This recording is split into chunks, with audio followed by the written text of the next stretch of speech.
کفر کے پروپیگنڈے کی وجہ سے اپنے آپ کو ہم کمزور نہ سمجھیں کہ جی میں شرمندہ ہوں، میں مسلمان ہوں. نہیں بھائی، ہم خوش ہیں کہ ہم مسلمان ہیں. اگر کفر نے غلط پروپیگنڈا بہت کر دیا ہے اور ان کے پاس طاقت زیادہ ہے، تو اس کا یہ مطلب نہیں کہ ہم اپنے ایمان پہ افسوس منائیں کہ ہم مسلمان کیوں ہیں. ہم اللہ کا شکر ادا کرتے ہیں کہ ہم مسلمان ہیں، ہم مومن ہیں. ہمارے پاس ایک نعمت ہے جو ان کفار کے پاس نہیں ہے. تیسری بات کہ مسلمانوں کے اوپر کوئی حال آئے تو اس سے خوش نہ ہوں. امت کا غم ہونا چاہیے دل کے اندر. کوئی بھی مسلمانوں پہ پریشانی آئے تو دل میں غم زدہ ہوں کہ آخر کلمہ گو بھائی ہے، ان کے اوپر پریشانی آ گئی. آج تو یہ ہمدردی دلوں سے نکلتی چلی جا رہی ہے.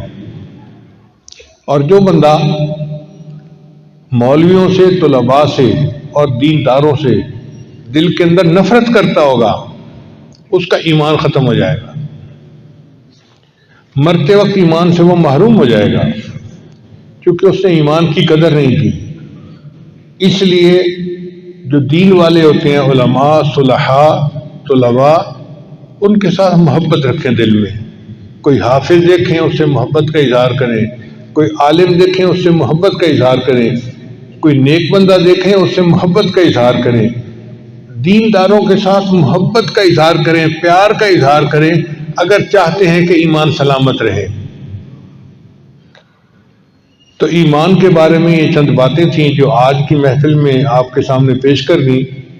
انشاءاللہ پھر موقع ملا تو جمعہ کے خطبے میں باقی 3 جو شرطیں ہیں ان کا بھی بیان کیا جائے گا. اللہ تعالیٰ میں قرآن مجید کو سمجھنے کی اور اس پر عمل کرنے کی توفیق عطا فرمائے. وآخر دعوانا الحمد للہ رب العالمین.